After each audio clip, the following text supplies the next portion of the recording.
Hello everyone, good afternoon and thank you for joining. So today I'm going to share with you what UK workers are really telling us about work, their engagement, stress, pay, career confidence and views on technology. And it's not my opinion I'm going to be sharing today, it's grounded in large-scale workforce data and it gives us a really clear signal about what employees expect from their employers in the coming years and months and years. So quick introduction, let me do this, there we go. Okay. The slides are not progressing, bear with me a moment.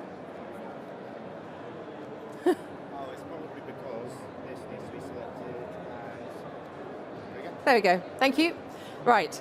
Now we'll do the introduction. So I'm Annabel Jones. I'm one of the senior HR directors at ADP.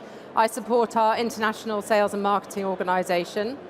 ADP are a global provider of cloud-based human capital management solutions.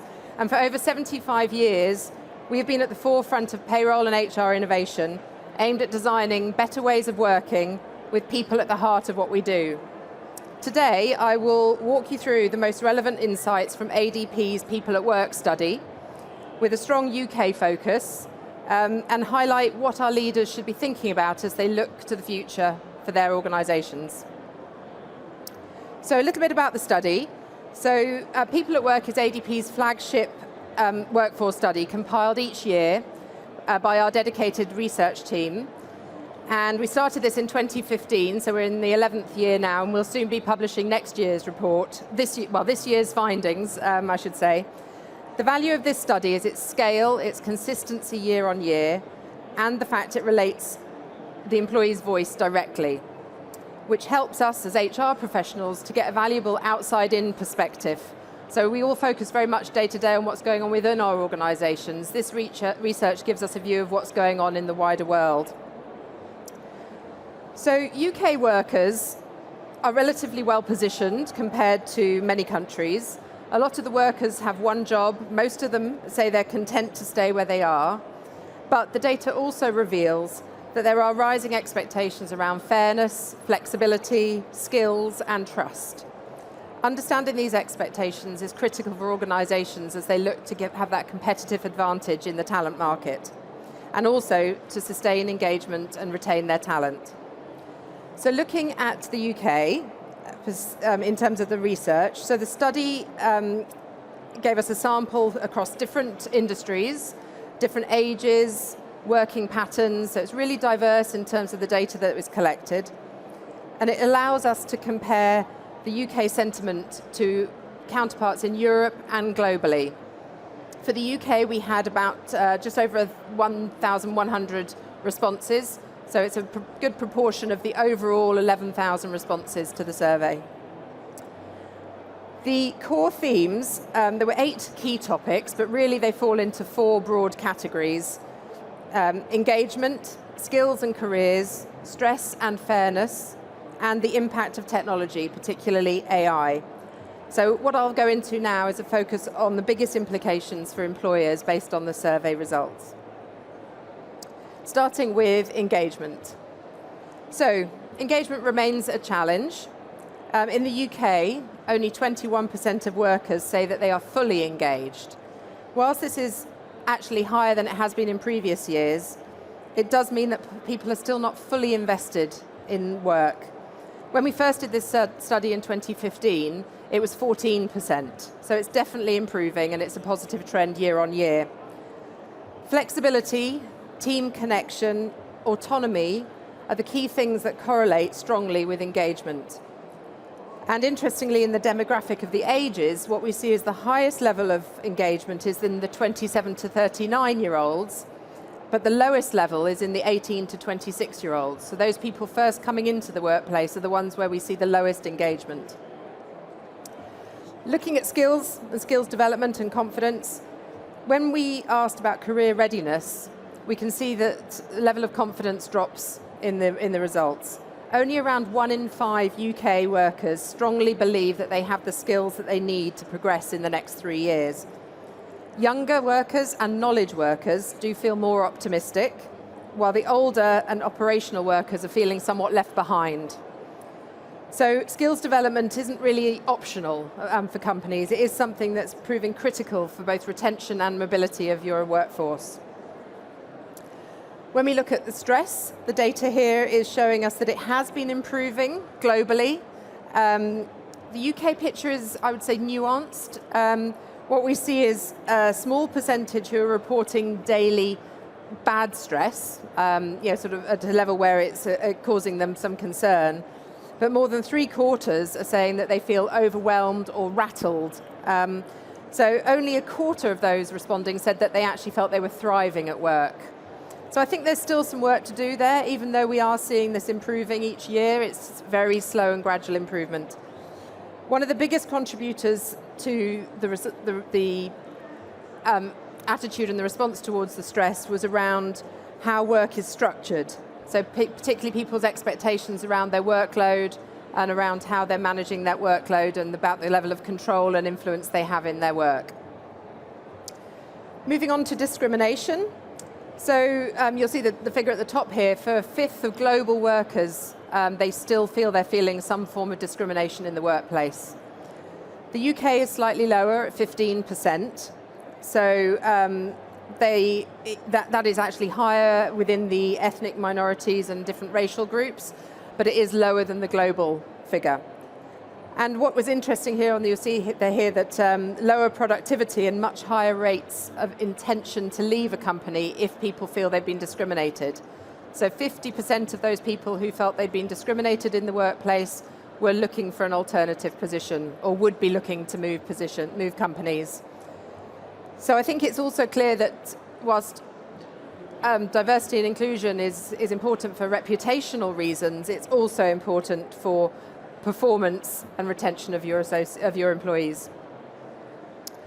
The career opportunities. So what we're finding from the research is that ambitious workers who feel that they lack opportunities for advancement are likely to be looking for a new role. So when it comes to career advancement, many workers are inclined to look to their employer to take responsibility for that. They're also therefore going to look to blame the employer if they feel there aren't enough career opportunities for them to advance their career. And then they go looking somewhere else. They probably end up in the same cycle at the next place they go to.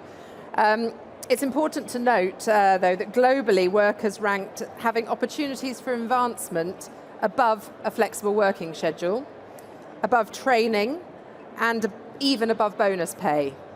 So career development opportunities is really considered a key driver in that workforce satisfaction. Employers that can highlight career development opportunity and really talk very positively about career development opportunities are going to see a positive worker sentiment and most likely retain those ambitious and talented people. Moving on to pay equity, pay fairness. Pay still remains the top concern globally. I've been presenting on these results for about 6 years now. Pay has always been the number one, but it's not the be-all and end-all.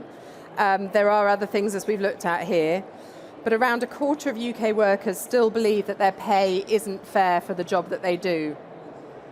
And actually we see that that's stronger in women than in men. It's probably no surprise that we see more legislation coming with pay transparency and pay equity. About half of workers in the UK also responded that they are always, often, or sometimes incorrectly paid. So that's half of people who are experiencing a problem with their pay on a regular basis. Accuracy and transparency and trust in pay is so important, and making sure that you get that right to maintain that engagement levels with your workers. Workplace monitoring has seen an increase in the last 5 or 6 years, coinciding with the increase in remote working.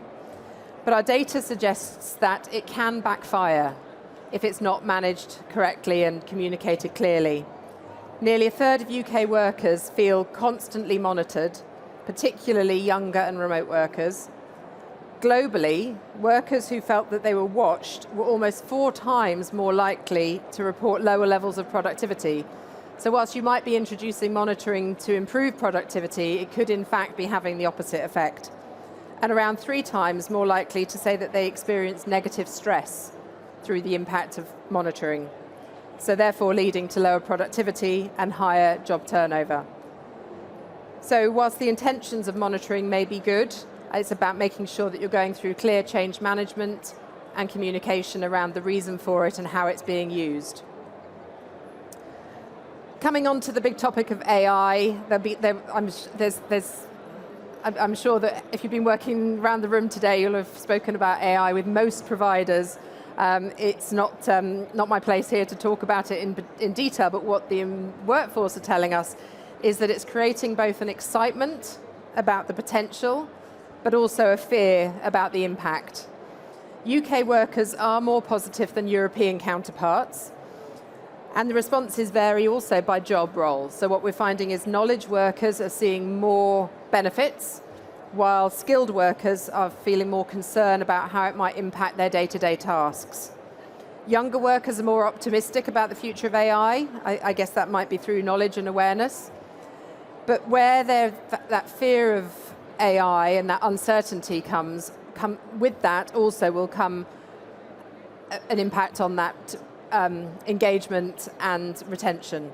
So it's important that education and transparency are the core of whatever you're doing around AI in your organizations, so that your workforce see it as an enabler and not a threat. So thinking then at our key takeaways, so we've covered quite a lot of the data here. I realize there's sort of quite a lot of content, but just to summarize, as I said, pay continues to be the #1 driver, but it's not the be-all and end-all. Engagement is fragile, very closely linked to flexibility, trust, and opportunity. Skills investment and career opportunities matter. They really are coming out strong this year in the results about how important people see those 2 factors. And a fear, whether it be from monitoring or AI, is undermining performance, and it stresses the need for strong change management and communication. So organizations that can respond proactively and with intent on these topics are the ones who are going to be best positioned to keep and motivate their people. I do have time for questions. I'd be really interested to hear questions or also any reflections that what you're seeing within your own organizations when it comes to these topics. I think we do have a mic if anybody does have any questions.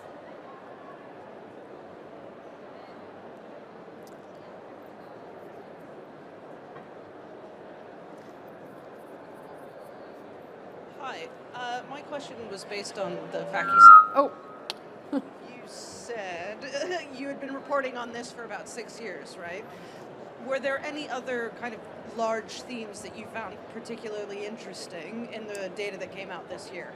Yeah, so the question, I think the mic was the question was around the themes that I've seen over this year that maybe from the last 6 years that I've been presenting on this. I mean, we've been doing the study for 11 years now.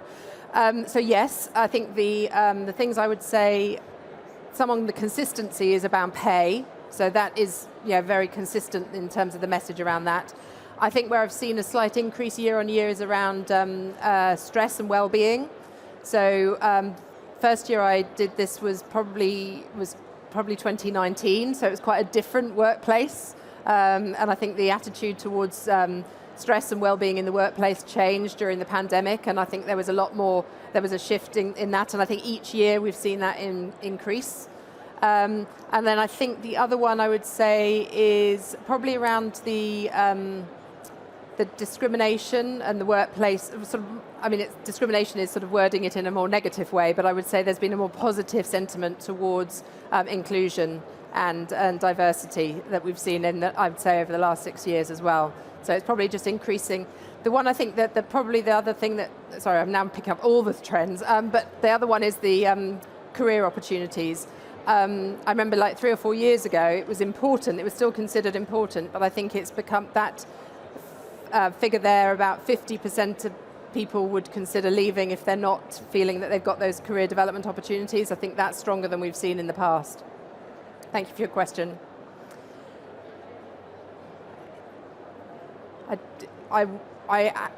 open to more questions, but if you don't want to raise your hand and ask a question now, I will stay around for a little bit. I'm also, the ADP stand is literally there. You can scan the QR code to download the report if you want the details of the full report. And I think we may also have some copies left on the stand, and yeah, I'm getting a thumbs up, so if you do want to carry a hard copy home with you. Yes, so there's a whole lot more in there. I've really just shared the highlights for you today, so if you do want to take a look at that, I recommend that. And thank you very much for your time and for your attention today.